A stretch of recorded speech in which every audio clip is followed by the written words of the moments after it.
नमस्कार। आज की हमारी क्लास में हम पढ़ने जा रहे हैं रक्तचाप। रक्तचाप यानी बीपी, ब्लड प्रेशर। पहले रक्तचाप को परिभाषित करें तो रक्त वाहिनियों में बहते रक्त द्वारा वाहिनियों की दीवारों पर लगाया जाने वाला दाब या दबाव रक्तचाप कहलाता है। रक्त द्वारा लगाया जाता है और रक्त वाहिनियां जिनके अंदर रक्त बहता है, दो प्रकार की रक्त वाहिनियां मानव शरीर में पाई जाती हैं, धमनी और शिराएं। उनके अंदर रक्त द्वारा जो दबाव लगाया जाता है वो रक्तचाप कहलाता है। रक्तचाप दो प्रकार का होता है, एक सिस्टोलिक और एक डायस्टोलिक। सिस्टोलिक और डायस्टोलिक। देखिए, हृदय जो होता है, मानव हृदय रक्त को पूरे शरीर में पंप करने का कार्य करता है। रक्त को पूरे शरीर में पंप करता है। तो यह पंप करने की स्थिति कैसी होती है, जरा इस पर गौर करें। रक्त पहले अशुद्ध रक्त, शरीर का जो अशुद्ध रक्त है वो शिराओं के माध्यम से हृदय में आता है। उस समय हृदय एक शिथिल होकर के यानी फैल करके, शिथिलन की अवस्था द्वारा, शिथिलन यानी फैलाव, इस अवस्था द्वारा अशुद्ध रक्त को अपने आप में भरता है। और फिर जब शुद्ध रक्त को पूरे शरीर में भेजना होता है, शुद्ध रक्त को पूरे शरीर में भेजना होता है, तो यह संकुचित होता है। ठीक है, संकुचित यानी सिकुड़ना, यह सिकुड़ता है। ध्यान से देखिए, रक्त जो है अशुद्ध वह होगा जिसमें कार्बन डाइऑक्साइड मिली हुई है और शुद्ध वह होगा जिसमें ऑक्सीजन मिली हुई है। तो शुद्ध रक्त को ले जाने का काम धमनी करती है और अशुद्ध रक्त को लाने का काम शिराएं करती हैं। इसकी तुलना आप एक पानी भरे गुब्बारे से कर सकते हो, जिसके अंदर जब आप पानी भरते हैं तो वह शिथिल होता है, फैलाव करता है और उसमें पानी भरा जाता है। जैसे ही आप उसको संकुचित करते हो, सिकोड़ते हो, बीच में से मोड़ देते हो, दबा देते हो, तो उसका सारा पानी बाहर आ जाता है। उस कंडीशन में वह संकुचित होता है। जब हृदय संकुचित होगा तो पूरे शरीर की रक्त वाहिनियों में दबाव तेज होगा और इस दबाव का नाम होता है सिस्टोलिक। यह रक्तचाप कौन सा होता है? सिस्टोलिक रक्तचाप कहलाता है। और जब हृदय शिथिल होता है और अपने अंदर रक्त ग्रहण करता है तो इस प्रकार के रक्तचाप को कहते हैं डायस्टोलिक। डायस्टोलिक रक्तचाप। दो प्रकार के रक्तचाप आपको समझ में आए होंगे। अब देखिए, स्वस्थ मनुष्य के लिए जो सिस्टोलिक रक्तचाप जो है, इसकी जो मान है वो 90 से 120 mmHg ये होता है, यानी 90 से 120 मिलीमीटर मरकरी के दबाव के बराबर होता है। और डायस्टोलिक जो रक्तचाप है इसका मान 60 से 80 mm ऑफ Hg, 60 से 80 मिलीमीटर मरकरी के दबाव के समान होता है। तो स्वस्थ मनुष्य के लिए आपने सिस्टोलिक और डायस्टोलिक रक्तचाप देखी। और अगर बात करें आपसे स्वस्थ मनुष्य के लिए रक्तचाप, दो प्रश्न यहाँ से बनते हैं, कन्फ्यूजिंग भी है, थोड़ा गौर से देखिएगा। अगर आपसे पूछा जाए स्वस्थ मनुष्य के लिए रक्तचाप का मान कितना है, तब आप लिखोगे 120/80।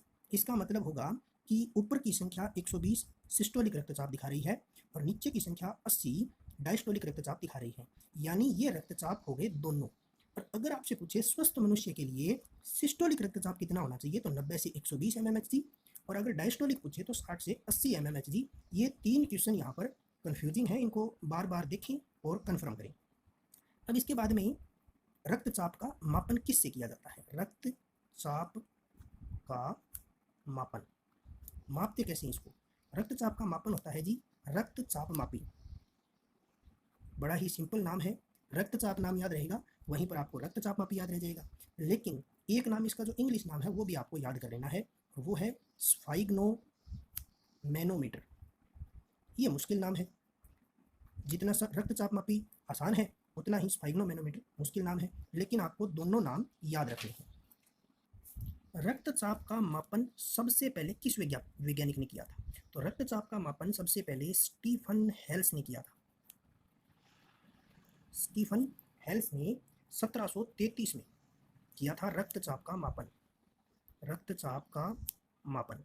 अगर आपसे प्रश्न पूछता है कि सबसे पहले रक्तचाप किसने मापा था, तो स्टीफन हेल्स ने मापा था घोड़ों में, घोड़ों का रक्तचाप मापा था इसने, ठीक है। और रक्तचाप को सही तरीके से परिभाषित करने का श्रेय कापलन को जाता है। कापलन रक्तचाप को परिभाषित किया था, परिभाषित किया था 1983। कापलन ने रक्तचाप को परिभाषित किया था और 1733 में रक्तचाप का मापन पहली बार घोड़ों में किया गया था स्टीफन हेल्स के द्वारा। अब देखिए सिस्टोलिक और डायस्टोलिक रक्तचाप समझने के बाद में अब इनकी स्थिति समझते हैं, जिनमें यह स्वस्थ शरीर के लिए आवश्यक जो मान है उससे कम या ज़्यादा हो जाता है। यानी दो कंडीशन होंगी, एक निम्न रक्तचाप और एक होगा उच्च रक्तचाप।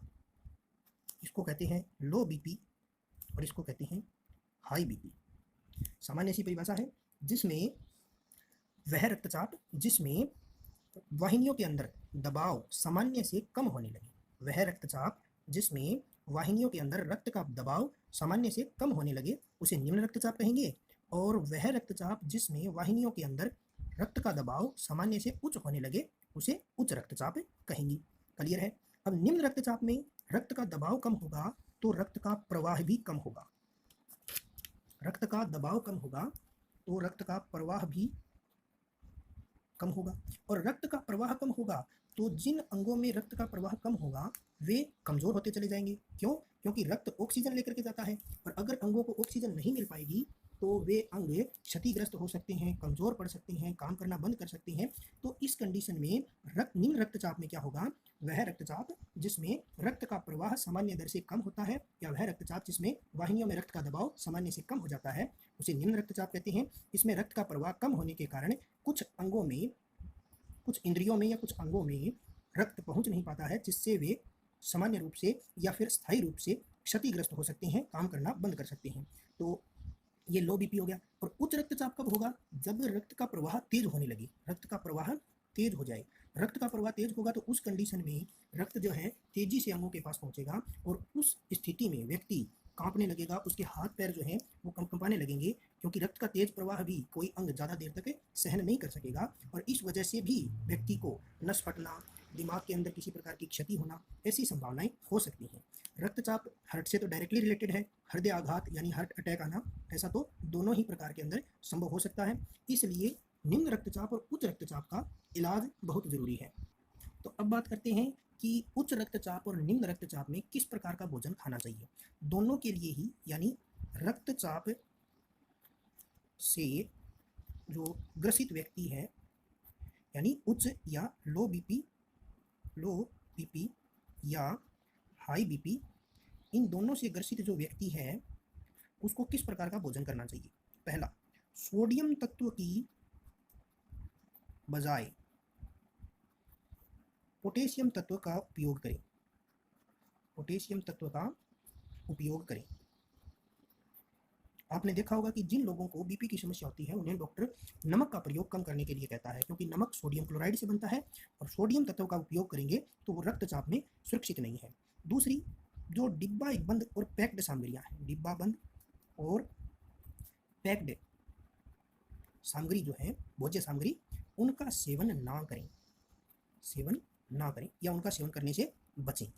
3 नंबर, हरी पत्तेदार सब्जियों का सेवन ज़्यादा से ज़्यादा करें।